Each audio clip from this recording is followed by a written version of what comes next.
Hello and welcome back to VBuzz. You're still here with myself, Sharita, and Ruben.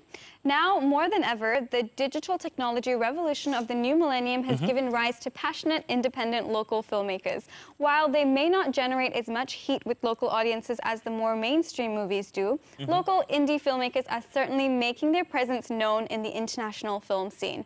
Several Malaysian filmmakers have really hit their stride with remarkable works winning awards and gaining international recognition, like Reda and The Kid from the Big Apple. Raveen Dev is a photographer and filmmaker that's part of this cluster of independent filmmakers, and he joins us now for a chat.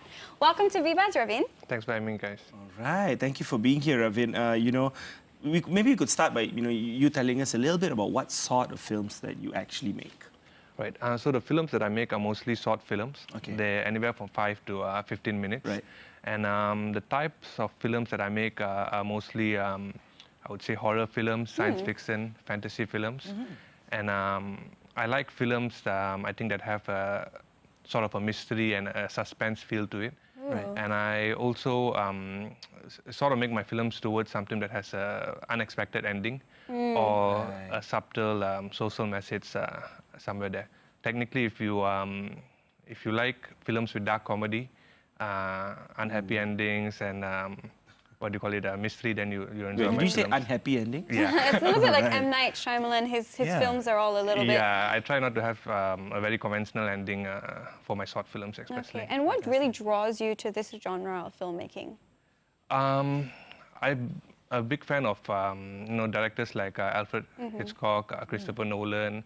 Also a big fan of the Twilight Zone TV series, the whole Twilight Zone TV series. I used to watch that a lot. In that TV series, they used to have a twist ending at each episode. So those directors and filmmakers really inspired me to really do what I'm doing here. Nice. Fantastic. But what is it that you really truly enjoy about making films?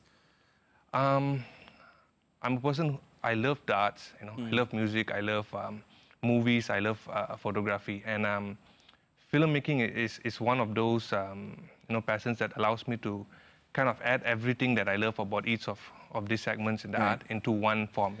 I can compose a scene, I can add the best music, and I can write a good story. So it's a combination of everything. Right. Speaking about the current movies that we already see in the theaters and the cinemas today, when you, for example, Raveen, I'm sure you're a movie freak yourself, I'm sure we are as well. What sort of sets you off in the sense that are there common qualities in cinema today that you dislike, and that when you create your own stuff, you sort of rebel against it in your own filmmaking process? Yeah, well, being a filmmaker now, I think I'm a bit less judgmental when I see a film that's might not be as on par to the more common ones. But what I try to avoid is I try not to simply emotionally take advantage of my audience. Okay. I think it has to be earned. When you actually make a story, or when your character goes through something, the audience has to feel like they've earned it, not just putting an emotional music at the right time and making people cry. Yeah, so that's something I try to avoid. Fantastic. So Raveen, earlier you alluded a little bit to why you really started, venturing into filmmaking. You looked up to certain directors, and you started off first with photography. When did you first develop your interest in photography? It started out along my college years, actually. Those days, the mobile phone cameras were just coming out, and I got one of those, and I started to just take the pictures anytime I can. I took videos with the mobile phone? Yeah, with the mobile phone. I would go into Photoshop, and it was really grainy quality, but it was something to start off. So later on, when I could afford DSLR, when I started working, actually, the entry model DSLRs were coming out. We had Canon and Nikon, not having the high-end ones, but stuff that the common folk could actually afford. So I got a DSLR, and I started actually learning more and more about photography. And thankfully, at the same time, there were also websites, photography blogs, and YouTube was sort of having all these tutorials already there. So it was more accessible for me to actually learn how to use the camera. And it's amazing that you mentioned DSLR, because lots of people today, Sharita, even in TV programs that you see are all mostly shot by DSLRs as well. But what sort of encouraged you and gave you that sort of like push to take things more seriously with filmmaking and also photography? Well, I actually studied IT when I started out. Now I had an interest in computers. I was from the generation where everyone was doing IT, and I was pretty good in it. So when I joined the IT field, as good as it was and as satisfying as it was, I felt that I didn't have a place to express myself creatively. I would join the clubs in my company and just create posters for them or do photography and videos and stuff. But then I told that, I want a wider audience. I want to do this for a bigger crowd. So I think that really started to push me towards actually taking myself seriously. And I think once I actually got a DSLR, once I actually started learning from YouTube and from websites and such, I made less excuses, because I started to, you really have the talent, you really have the experience, so why not take a chance, Good stuff, man. And at the same time, you've also maintained your job. Why is it that you've chosen to keep both things going? I use my job, I think, mostly sort of a lifeline career. It helps me support. I think of photography and videography as a hobby, an expensive hobby, no doubt, but still a hobby. And I think my job helps me sustain that. I'm able to still do it, well for both of them. So that's something I think that I really wanted to do, just to maintain it. But like you said, there's so many photographers, filmmakers, in the market these days, right? So how do you sort of strive to, to set yourself apart from the rest in a sense, and also survive in this competitive industry? Yeah, I think quite recently there's been an influx of filmmakers. No thanks to social media and YouTube. So it's a double-edged sword, because in one way we now get to show the world our work, and then in the other part there's so much competition, so you have to step up your game. What I try to do is, and what I always tell my team when we make our films, let's make what we would like to watch. Let's not think so much about, this is going to sell or what, because when you're working on a short film, you have less rules and restrictions. You kind of have a chance to express your own ideas. So that's something that we've always done. I said, let's just do what we like, and hopefully do it good, and there will be hopefully a market. Yeah, and that philosophy has panned out very well for you. You've shown your short films at international film festivals and gotten amazing recognition. How has the reception differed from the reception of local audiences? The short film that actually made it to the international festivals was Ripped. And it was made with a very limited budget. I think I just paid the crew through energy drinks, twisties, and oh wow, for real? Yeah, that was about it. There was no budget there, so it was very surprising when we actually got the recognition overseas for a film that didn't really take much of a budget. And it goes to show, I think, that the international audience, all they're looking for is actually a good story, and entertaining characters, and they buy into it. I don't think language is as much as an issue as people would say. Would make it seem to be. But when we look at platforms that you could actually put on your stuff, right? For example, YouTube seems to be like a huge platform for lots of filmmakers and photographers these days, to promote their stuff. Like, you just take examples, like in Malaysia, you have names like Genie Boy TV, started from humble beginnings, he is where he is today, doing what he's passionate about, right? How much does that inspire you, to know that, there are Malaysians out there who are making it, who are doing well in the short film industry in that sense? Yeah, a lot. I actually, anytime that I talk to my crew, I always talk to them about people like Genie Boy and all that, to actually motivate them, because these are guys who started out, small, and look where they are now. Exactly. Yeah. So it inspires me a lot. I get inspired a lot by our Malaysian artists and what they've done. Actually, it's always a motivation. If they can do it, why not? Why not us? Yeah. Right. So it's a big motivation. Now, Raveen, the arts in general is seriously underfunded, and from your previous online interviews, you've been, on record saying that this is an issue. How do you overcome challenges in trying to find funding for films? Yeah.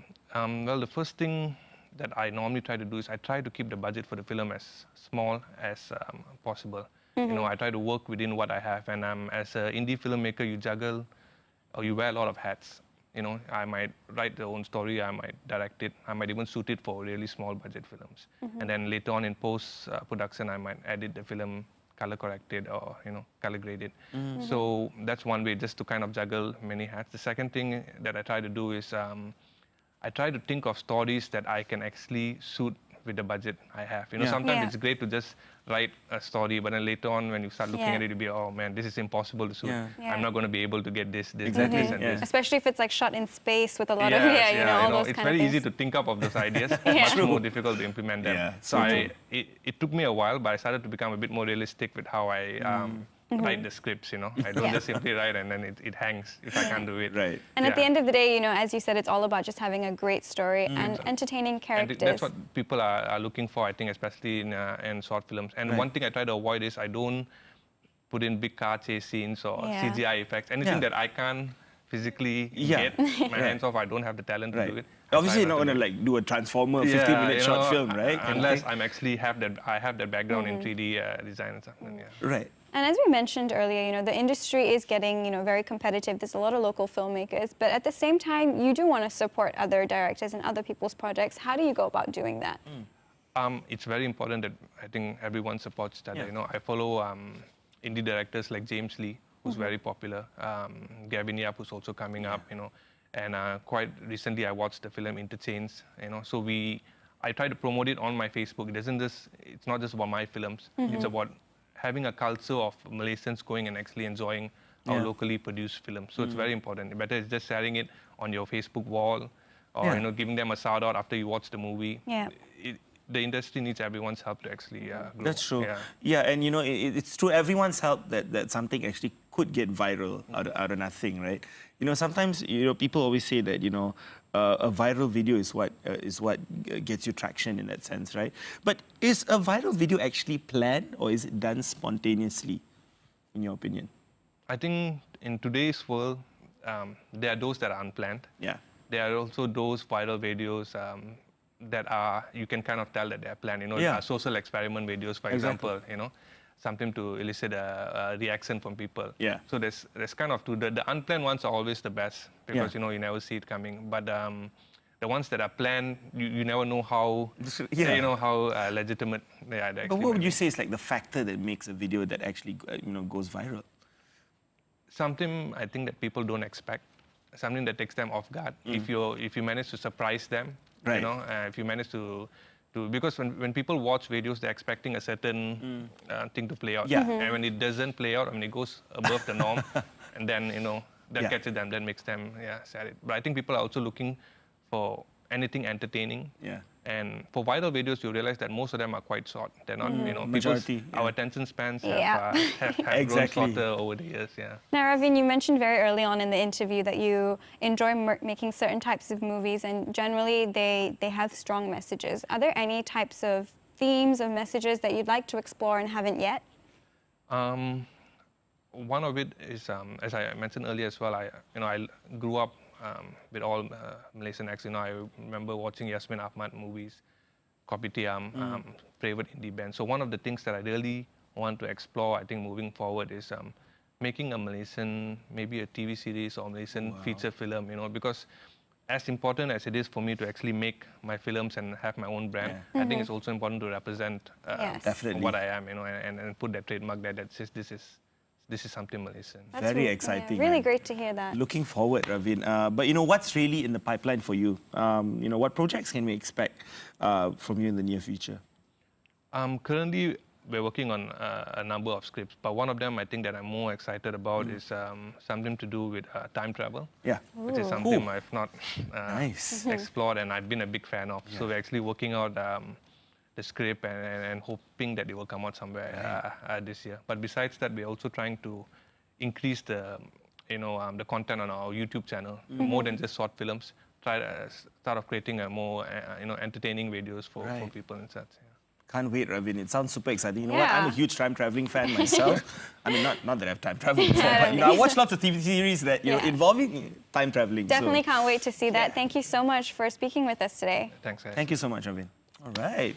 You know, there you have it. You know, one of those guys who's fighting the good fight. You know, trying to get Malaysian film to a certain standard where we can all be proud of. Yeah, and I really like that, you know, he wants to represent Malaysia as well in the content. So we're definitely looking forward to seeing more of that. Right, let's just remind you, next week on VBuzz, we like taking on the difficult topics straight on, and we do just that on our next show, as we'll be joined by consultant urologist Dr. Shankar Kupasamy to discuss erectile dysfunction. And we also chat with fitness trainer Kamarul Iswan about his fitness journey, and maybe we'll even get you some top tips to help you stick to those fitness resolutions. I can speak on behalf because I'm one of his students, actually. Yeah. Great. Do keep writing to us at vbuzz@astro.com.my, and do follow us on Instagram at vbuzz_hd for all the latest on VBuzz and, you know, everything there. Yeah, yes, now that's all from us tonight. My name is Sharita. My name is Ruben. It's bye-bye for now. We'll see you again next week.